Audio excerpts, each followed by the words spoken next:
June 9th, 2020, South Bend, Indiana. It's around 2 a.m., and while everyone is sleeping in South not with Bend, all this. Wow. a blacked-out car is speeding through the city's streets. Inside are 5 members of the criminal gang known as Choppa Boys. They're carrying handguns, flashlights, and even an AR-15. At around 2:15 a.m., the car stops in front of their target's house, and the 5 masked men jump out of their vehicle. They violently break through the door, which wakes up the homeowner and his partner on the second floor. The homeowner has no idea what's happening and instinctively grabs his gun.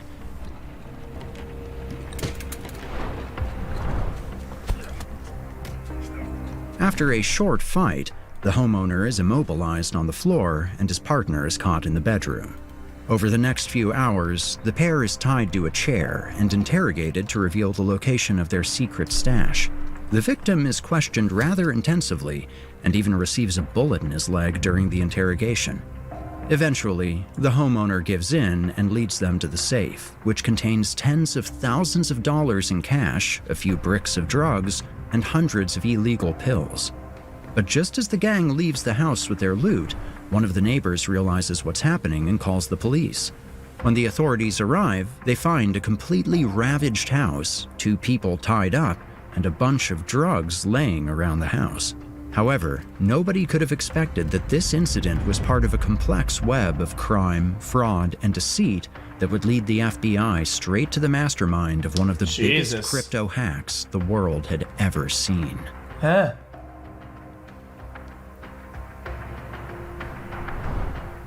This video is sponsored by NordPass, but more on that later.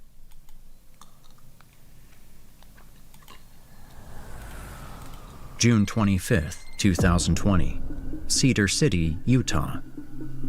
It's late at night, and a young couple sits inside their car. They're waiting for someone to pick up a backpack they've got. However, as the minutes go by, nobody shows up. But just as they're about to leave, 2 men approach their vehicle and signal for them to exit the car. The couple doesn't know the men and reluctantly steps out of their vehicle, when suddenly another man appears with an AK-47. At the same time, the other 2 men take out handguns and order the couple to open the car's trunk.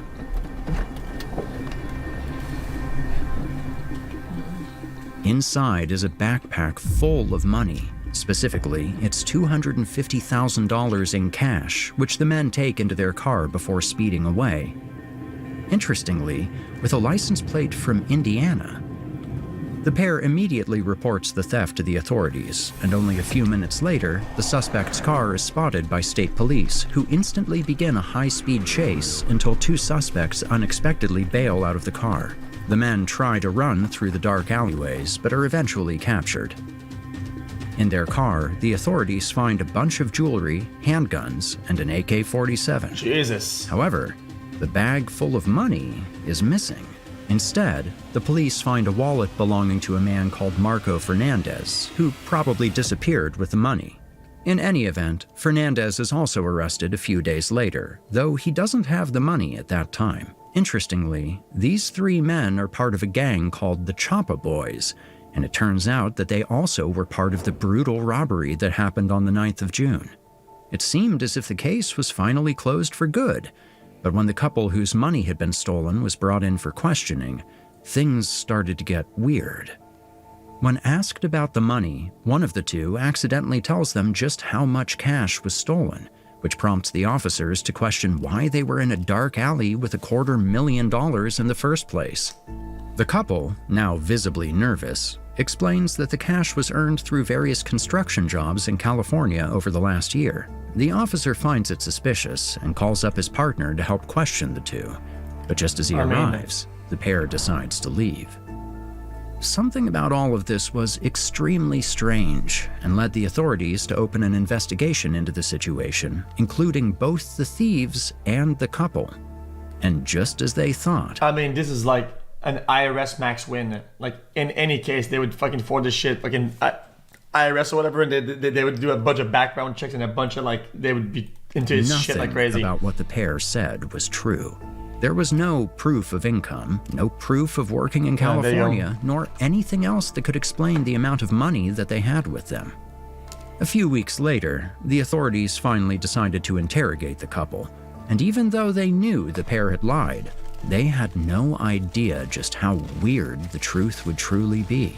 The couple revealed that the money was actually the result of a 2-year-long online fraud operation orchestrated by a man named Robert Powell. According to the pair, Powell had been buying PayPal accounts on the dark web. So they only got the culprit because the culprit did something else, another crime, right? So I'm guessing that the main investigation of the first crime was like, whatever. Oh, you guys lost money? Oh, you got robbed? We'll look into it. They find them by a pure luck. But now, wait, money potentially they didn't pay taxes on? Hey, wait a minute. Now everybody becomes Einstein and fucking the whole investigation is like funny. Everybody's going crazy. He would then transfer funds just from funny these to see how it accounts works. to dummy accounts The world is using just funny. additional stolen information purchased from illegal websites. Finally, Powell would employ money mules, like the couple, to send the stolen funds from the fake PayPal accounts into their personal bank accounts, which they would go on to withdraw as cash and give to Powell for a percentage. So, instead of a simple robbery, the FBI was suddenly involved in a complex cybercrime investigation. However, things got even more interesting when the criminals told the police just how much money was being made, stating that they knew of at least $1.3 million in the last 2 years. There was just one problem. Nobody knew who Robert Powell really was, at least for now. Either way, the authorities believed that there might be a connection between the Choppa Boys and the mysterious Robert Powell. And just as they thought, the criminals confirmed the couple's story, adding that the robbery had also been orchestrated by Robert Powell, who allegedly wanted to gain influence with the gang. And once this was revealed, the authorities quickly changed the focus of their investigation, making Powell their new main target. February 2021, Highland Park, Illinois. It's the middle of the day, and a group of 3 fraudsters connect with each other in real life. They initially know each other only by their online personas, El Swapo 1, M, and Punslayer. All 3 reside in the US, and although it's unclear how they came together, they all specialize in one thing: social engineering. And El Swapo, I'm guessing that Swapo does a sim swaps because he's El Swapo. That's his. 1, as his name suggests, is also highly experienced in SIM swapping. To keep it simple, SIM swapping is a form of fraud where a scammer transfers someone else's SIM card to their own device. By doing so, the attacker gains control over the victim's phone number. This allows them to intercept text messages and authentication codes, effectively bypassing 2-factor authentication security measures and giving them access to the victim's accounts. Either way, the 3 begin planning their first SIM swap, and when they discuss money mules for the cash out, El Swapo 1 claims to already have a network. It's why phone 2FA is a piece of fucking ass dog shit. Physical 2FA or 1FA. Of money mules at his disposal. Later in the day, El Swapo reaches out to a very particular set of money mules and asks them to join his new scheme. Interestingly, these money mules are none other than the ones that had been set up by Robert Powell earlier. And of course, this makes El Swapo 1 none other than Powell himself. However, or don't lose your shit, but there's some risk sometimes of things just breaking or things just don't functioning. What about if you have a physical a phone and your shit just the battery pops and it damages the components and it's GG, and you don't have any recovery phase or whatever and it's GG.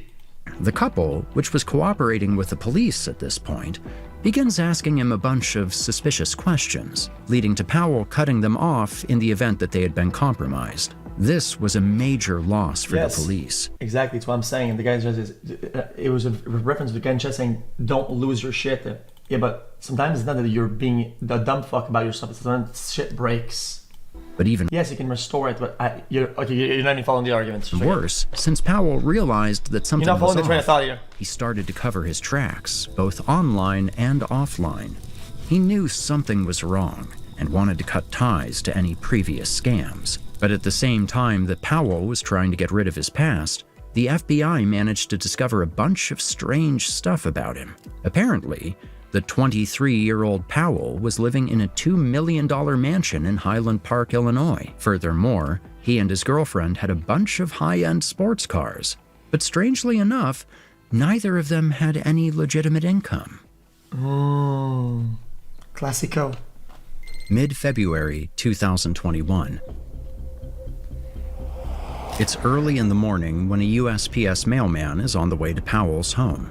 The man comes to his house almost every week and always delivers the same thing, a fat envelope full of what seems like paper. However, this time something would be different. When the mailman exits his vehicle, the envelope pops open and a bunch of money falls out. The mailman quickly picks everything up and gets back into his truck. He counts the money, and it's at least a few $1,000s. He doesn't really know what to do and decides to call his supervisor, who consequently alerts the police. No. This is probably how they caught him. And that's what they explained in court to get the case together. But that is not how it happened. They knew this was going on. They knew the package was coming. They had the story of this guy. They had the guy drop it on the ground and notice, so I have to report this and make a legitimate chain of command issue so that they could be able to do this. At this point in time, everything around Powell is extremely suspicious. People link him to crime. He's rich without a job, and he gets $6,000 sent to him every week. Eventually, the FBI decides to talk to Powell about the money and his overall situation. Secure envelopes are fucking insanely hard to open. Even when you're the one that opens it with knives, it is difficult. Imagine thinking that shit would plop open. You're so naive. Come on, bro. Nevertheless, Powell simply says it's how he pays his landlord. But of course, he doesn't say just how or why the money is being mailed to him in the first place. Either way, at this point, the FBI has so much incriminating information on him that they had to take the next step. Early March 2021. It's around 10 a.m., and Powell is currently eating breakfast when he suddenly hears Okay, I understand this is just a video for fun, but... It's around 10 a.m. What the fuck is he eating in this fake image? Bro, is that a pepperoni butter bread? And Powell is currently eating breakfast when he suddenly hears extremely loud speakers that seem to be outside of his house. Salami He bread then and takes apple. a peek out of the window and sees a bunch of police cars in front of his house, and the speakers are telling him to come out. Suddenly, his door is smashed open, and a group of armed agents storm in before handcuffing him on the floor. As they take him out of his house and into a police car, he can only watch as federal agents swarm inside. GG, However, the only thing the feds find is an unregistered gun, and he's charged with a misdemeanor gun offense. Misdemeanor? Interestingly, they find a bunch of phones and documents linked to phone providers, and in their affidavit, the FBI even states that Powell was possibly perpetrating SIM-swapping schemes. Despite this, the FBI lets Powell go, I mean, what but can they do? decides to keep an eye on him. Nevertheless, the agent in charge of Powell's surveillance must have been incredibly incompetent. March 7th, 2021. It's late at night, and only a few days after his house was raided, Powell is chatting with M and Punslayer. The three are talking about SIM swaps and want to go for their first real swapping attempt. Eventually, they decide to go after a man they found on social media. The target has a public profile and posts about his personal life multiple times a day, which makes him the perfect identity theft and SIM swap victim. The three fraudsters then run an in-depth background check on him and even find his personal address on the dark web. Next, one of them purchases a fake driver's What about me? I've already been SIM swapped once, and I made the proper precautions these days, okay? Forget about it. license from a dark web market and fills it out with the target's information, but with a picture of Punslayer, who is a 22-year-old man named Carter Roan. Once Roan has everything he needs, he hops on the next plane to New Mexico. There, he visits the victim's internet and phone provider's shop, claiming that his SIM stopped working. He shows his fake ID and asks for the number to be transferred to another SIM he's got in his phone. Without any further questions, the employee transfers the target's phone number to Roan's SIM in a few minutes. The SIM swap had been incredibly easy, and would mark the start of a truly generational SIM swapping operation. However, this wasn't an isolated case. Hackers can easily find personal information, account details, and more info through so-called. Use the safe route and use the code THINKER at nordpass.com/thinker to get a free 3-month trial of NordPass Business. No credit card required. And let's get back to the video. I skip another whole thing because I want to get some credit. 2022. After making a good amount of money by SIM swapping normal people, Powell starts looking into big crypto influencers and larger companies. Eventually, he decides that if he wants to be truly wealthy, he doesn't have to go after rich crypto traders using exchanges, but after the crypto exchange itself. Instead of a few $100,000, one perfectly executed heist could net him tens or even hundreds of millions in crypto. However, what he doesn't know is that the opportunity for his dream heist is just around the corner. November 1st, 2022. This is Ian Allison, a journalist for the crypto news outlet CoinDesk, and he's about to expose one of the most significant scandals in cryptocurrency history, one that ties Alameda Research and the crypto exchange FTX to a web of financial misconduct. He's been researching the FTT token, a cryptocurrency made by FTX, and discovered a strange connection between FTX and Alameda Research, a crypto trading firm, which were both controlled by the owner of FTX, Sam Bankman-Fried. It turned out that a large portion of... It is a sad revelation. I mean, fuck my quote. It's just bullshit. The fact that this guy's like his girlfriend or whatever gets off the hook with like very little, right? When you know for a fact that she was as involved as him all the way through, like that's just stupid. It's how it has to work. Yeah, because she testified and she gave all the details, whatever, right? That she gets to be like to cut a deal. Because they want to make sure that the main culprit gets caught, that there's like cost to justice. That's fucking bullshit. I hate that shit. She's a rat, and she looks like a rat. Alameda's $14.6 billion in assets was made up of FTT tokens. This meant that Alameda's financial stability relied heavily on an illiquid, self-issued asset rather than cash, stablecoins, or other liquid holdings. Furthermore, he noticed that $5.8 billion of Alameda's assets were in FTT. This meant that Alameda was most likely artificially inflating the price of FTT, which in turn meant that FTX's balance was also highly based on an inflated token and might not have as many cash reserves as they claimed. Allison would go on to publish this article on the 2nd of November. The quant trading firm founded by Sam Bankman-Fried, Alameda, was using customer funds from Bankman-Fried's crypto exchange, FTX, in a way... Okay, maybe my understanding of this is bad. And you guys might think it's Giga Chad to do this and blow the whistle, but at the same time, being over-leveraged is like every company's doing this shit. All the exchanges and everybody's over-leveraged out the wazoo, right? And technically, it's like... Wait, how's the question mark? I'm pretty sure I'm correct about that. Everybody's over leveraged at the wazoo, I'm pretty sure. And basically, it's not really a problem until it becomes a problem. But whenever you blow the whistle and you make everybody do a bank run, then the problem becomes real. Because now that over leverage thing is being materialized. That's the problem. Tell me that this is not the problem. That is a problem. That flew under the radar of investors. So the Giga Chad is actually the dumb fuck. Employees and auditors. The FTX token has fallen by double digits. It doesn't seem that way. Crypto exchange Binance announced a deal to buy rival FTX.com. Their attorney quit within the first 2 hours of us setting up the data room. So it was complete pandemonium over there. He lied to his users, his investors, his VC investors. Whatever data that's in the data room, we couldn't trust anymore. I don't defend the rich. I'm just saying these are over leveraged.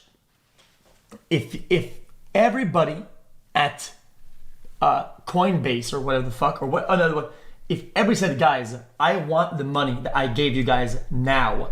I gave you guys 1 million in Bitcoin. Everybody has 1 million, let's say. Everybody says we all want our million back. What do you think happens?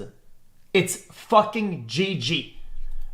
It goes belly up, it explodes. It's a collapse of every system that you know. It's the end of the world. Like, literally. But they know nobody does that because they take the funds that people are putting into the exchange and they're investing in places or whatever, right? And a lot of people are fucking over leveraged. That's just kind of how it works. I don't think it should be like that, but it's like that. Yeah, people are sometimes way past the margins. These guys were way past the margins, but regardless. So blowing the whistle cucks the whole thing. Bankman-Fried and his co-conspirators. Yeah, all the banks are like that. Millions of dollars. Yeah, not the same. Banks invest your assets, while FTX issued themselves SU securities. They value themselves, like having a buddy be like, yeah, true. But the extent of that problem is still the same, though. The extent of the problem, how the problem manifests itself is the same if everybody asks for the money. Technically. The problem wasn't being over-leveraged. The problem was most of his supposed cash reserves were in his own token he created while he was backdooring all the real money. Yeah, true. But there is still enough money for daily operations. There's still enough money, and that's how everybody is at. Their position is that they have enough money for in and out for their daily operations, plus certain margins. I don't remember how much it is. It's not like they were collapsing or gonna collapse. Unless everybody pulls their shit out. From FTX customers. What a federal prosecutor calls one of the biggest financial frauds in American history. Advisors overseeing what's left of former FTX CEO Sam Bankman-Fried's empire are struggling to find missing funds. U.S. Department of Justice investigating an alleged cybercrime that drained more than $370 million out of FTX just hours before the exchange filed for bankruptcy. FTX has admitted there has been unauthorized access to some of its funds. No. I watched the videos and documentaries about this. You said no, I'm pretty sure I understand it. You don't. Hold on. Actual last pause because today I'm yapping like crazy. I don't know why I'm yapping so much today. Okay. Let's keep it a buck. Okay. These guys can't pay out. Okay. Nobody can pay out the money that they have because it's invested, and that's kind of it's a normal practice. Banks do it, whatever, right? And it's a known thing in the crypto fucking world that exchanges, like, they're over leveraged. There was even recordings of them in a call being like, oh yeah, we're doing this shit, ha ha ha, we don't give a shit, like, right? Everybody was doing it. These guys, yes, they had the Alameda fucking FTT bullshit, but the extent of the problem itself, they were still as guilty when it comes down to that as FTX. How are they not? Powell, who is involved with crypto himself, quickly notices what's going on and believes that this is the perfect storm to use to his advantage. He then informs Punslayer and M about a potential heist, and all of them agree to meet the next day. Once all of them come together, Powell reveals that he's found the perfect FTX employee to impersonate. Supposedly, it's Jen Chan, and even though I couldn't verify this, it would make sense since she's the company's chief financial officer and most likely has access to important FTX accounts. But most importantly, she's a woman. Either way, M was given the task for the swap. Next, they chose that M should do the SIM swap at an Apple store in El Paso, Texas. It's unclear why that location was chosen, but my guess is because, if anything went wrong, M, a 21-year-old woman called Emily Hernandez, could have easily fled to Mexico. However, this wasn't all. Apparently, Powell ordered a different person to do another SIM swap as a distraction from the main swap. This was most likely Rohn, who was given the ID of another target. Even though it's unknown who exactly his target was, it's likely to have been another FTX employee. Either way, they were planning their biggest heist ever, and just before they wanted to carry out their plan, they were blessed with a stroke of luck. On November 6th, CZ, the CEO of the largest crypto exchange in the world, announced that due to the shady events surrounding FTT, Binance would sell a significant portion of their holdings.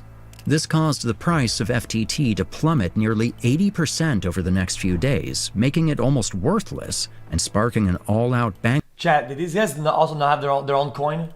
run on FTX. At the same time, rumors about insider trading, FTX using customer funds, and weird dating stories from FTX began to spread. And right as the entire crypto world was in utter chaos, Powell and his team decided to make their move. November 11th, 2022. It's early in the morning, and Hernandez is on a plane towards El Paso, Texas. In her bag are a bunch of phones and fake IDs. Simultaneously, another man, either Carter Rohn or one of his associates, has just landed at the Dallas airport in Texas, and like Hernandez, he's carrying a bunch of phones and fake IDs.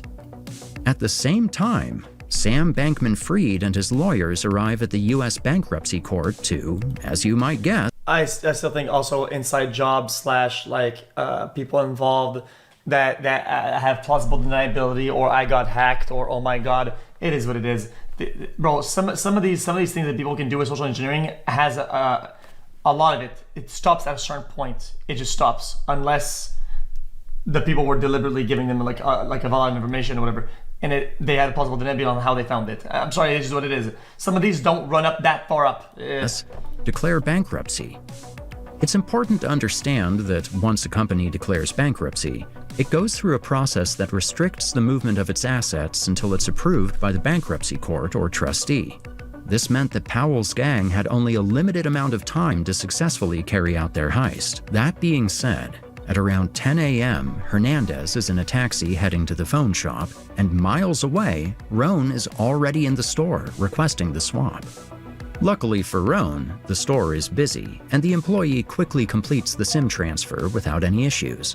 He then contacts Powell, who gets to work.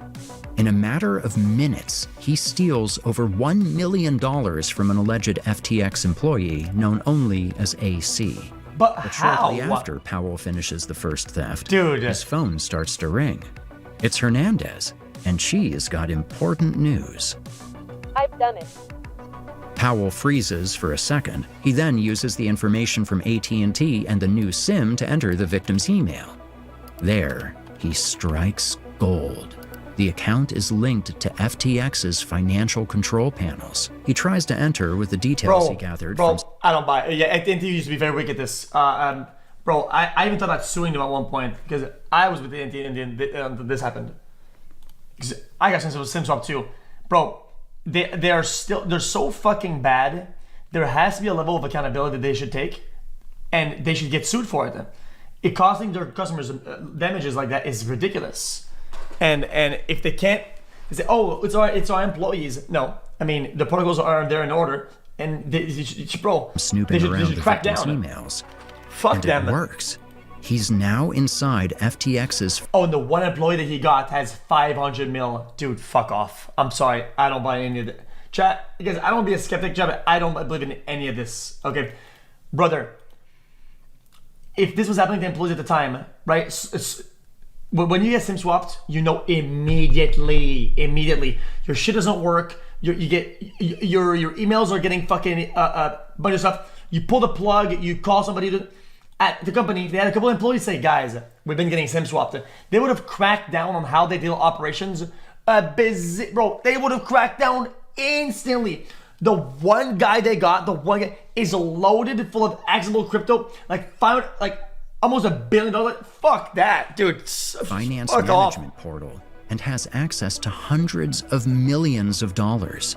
He can't believe the amount of money he's looking at, and he gets to work. His first transaction is the transfer of 9,500 ETH, or $15 million in Ethereum, to one of his wallets. And once again, it works. Powell is extremely nervous, but continues clicking. Meanwhile, Zach Dexter, the CEO of FTX's subsidiary, LedgerX, Also, you would never do this. If you would do this, you would cut up in chunks and split it between other wallets and shit like that. and you wouldn't want to alert anybody with like big amounts. You'd put random amounts, big, like small, big slabs, small slabs, and you just send it to budget. But you wouldn't do a sort of 15 mil like that. Like arrived home. It's a big chunk on the chain. The first thing he decides to do is sit down at his computer and check FTX's wallets on Etherscan.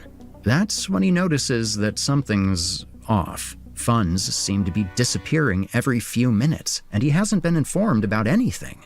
Dexter then quickly creates a Google Meet call titled Urgent and sends out invites to the most important members of FTX. But this is when things start to get weird. Sam Bankman-Fried and a few other high-ranking FTX members don't join the meeting and won't answer any calls. Even worse, once the team starts to discuss the issue at hand, Dexter is told that nobody knows about these transfers, and none of the wallets receiving the money are associated with FTX in any way. Hey, yo. This meant that FTX had, without a doubt, been compromised. Either way, Dexter decided to call a representative of BitGo. You see, BitGo was going to be the company that provided cold storage wallets for the law firm overseeing FTX's bankruptcy proceedings. So Dexter decided that they'd be the ideal people to take care of FTX's money. However, after calling BitGo, they stated they'd need at least half an hour. But the thief had already stolen $300 million and was pocketing about $10 million more every few minutes. There simply wasn't enough time. That's when one of the employees offered Dexter his Ledger Nano, and even though it wasn't the legal thing to do... Imagine if these guys had like some program or some script beforehand, before they did this, how much they could have made this hard to track and hard to... I'm just saying, these guys were actual hackers and not like social engineers that call the fucking security service, all that, like... They could have made this in the most, like an actual crazy heist. There was no other option left. Meanwhile, Powell is just clicking around, making new wallets and transferring money to himself over and over. But shortly after 10:30 p.m., he notices something strange. Funds seem to be disappearing from the FTX wallets that he has access to. That's when he understands that his scheme has been discovered. Eventually, at around 11 p.m., and after a literal clicking battle, FTX's wallets were completely empty. As it stood, FTX employee Kumanan Ramanathan had almost $500 million on his Ledger Nano, and Powell had managed to steal $477 million.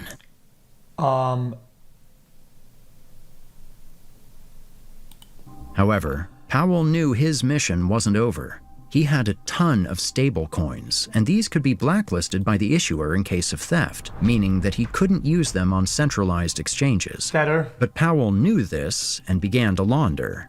And to launder a lot. Uniswap, PancakeSwap, new wallets, cross-chain bridging through multi-chain and Wormhole. He was doing everything he could to sell his stablecoins. In the process, he lost over $91 million to fees, price changes, and other circumstances. But Powell still had over $300 million, which he had exchanged for mostly Ethereum and other native chain tokens. Next, a big chunk of this ETH was sent to so-called mixers or tumblers like the now-sanctioned Tornado Cash. You see, a mixer is essentially a single place where funds are sent to and withdrawn from all the time. And since there are so many transactions going... But you guys say stake, but... Bro, the money... I'm pretty sure the money is like always flagged. Like when I used to like withdraw, it'd be like flagged like possible gambler or some shit like that. I don't think even does that these days, but even though Slick has so much fucking money, brother, like... Bro, it would be like sending a water in the ocean. It wouldn't even notice, bro. Slick is so fucking rich, bro. They got like fucking bazillions. Going through the mixer wallets, no one knows whose funds are taken out of the mixer. This is due to the fact that inside of the mixer, all funds are essentially mixed together, making it impossible to know who is withdrawing funds at any given time. Either way, Powell now had a bunch of ETH in mixers, but since he didn't want to put all of his eggs into one basket, he also cross-chain swapped some of his ETH to Bitcoin. And to do this, he used ThorSwap and Renbridge, which ironically is owned by Alameda. Finally, this Bitcoin was once again sent to mixers like Sinbad and Chipmixer, where the trail is cut off and the laundering process basically completed. At this point, it was time for Powell and his team to celebrate. They had just stolen hundreds of millions from FTX, and even better, everyone thought it was either an inside job or some Russian hackers. Nobody knew the truth, and let's not forget that Powell organized and executed this operation while he was under investigation for his previous I mean, it was partially inside job. It had to be fraud. So whoever was in charge of surveilling him did a terrible job and was possibly indirectly responsible for FTX's complete collapse. Either way, it was truly a masterpiece of a heist. But for whatever reason, they didn't stop SIM swapping. And that was a huge, huge mistake. Because FBI agent Brent Bledsoe began to investigate FTX's supposed hack and found weird connections to a known fraudster called Robert Powell. Now, I need to clarify that the following segment is pure speculation on my part because there's no concrete information on how they got caught. Maybe not great. Maybe they got some. Maybe they had some people under them or whatever, right? That ratted them out because they could continue because they weren't paid as much as 200 mil. They probably paid like a very small cut or whatever, and they kept doing it because they need the money or they want more money. Not they didn't have hundreds of millions, and then when they got caught, they probably took them under the bus. I'm just making speculation. However, since they kept SIM swapping and stealing, it's very likely that Emily Hernandez, Still great, but not by the main people, though. was recorded by a CCTV camera while doing a swap. And when they compared her with the person who swapped the SIM of the FTX employee, the authorities probably discovered that it was the same person. Then, when Hernandez got arrested, she gave up Powell and Rohn.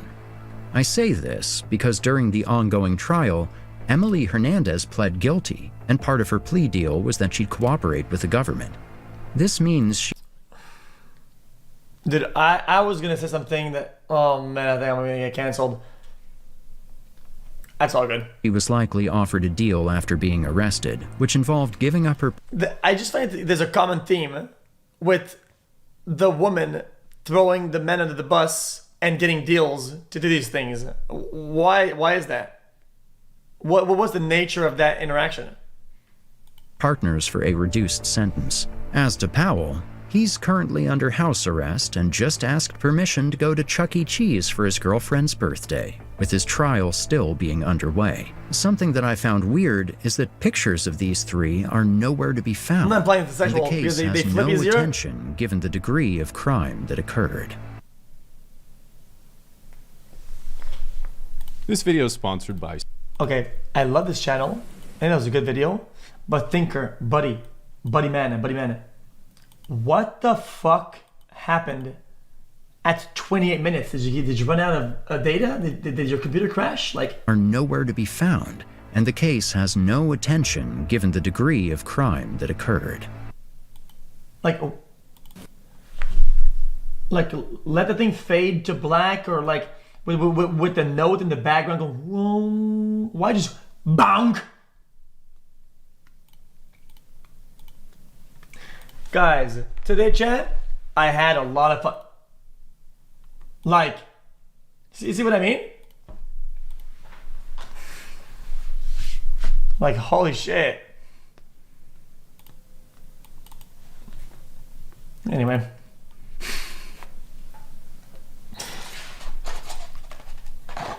I'm not being overly critical. I like that these guys would make good, better videos. Not better, but there's some criticism, at least as a reactor, right? If I react to the video, where people say oh, dude, you're only stealing a little bit of insight. I think that matters. Video, already great, could be absolutely fantastic. Then they get even more views, more subscribers. I'm even more involved. I watch even more of it. Everybody wins. Bing, bang, boom, bink.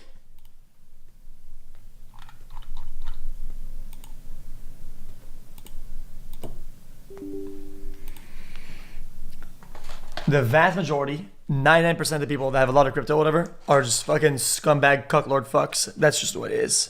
Sorry to say it. That's just the way it is. I have no trust. I have no belief in. I don't like anybody that does this shit.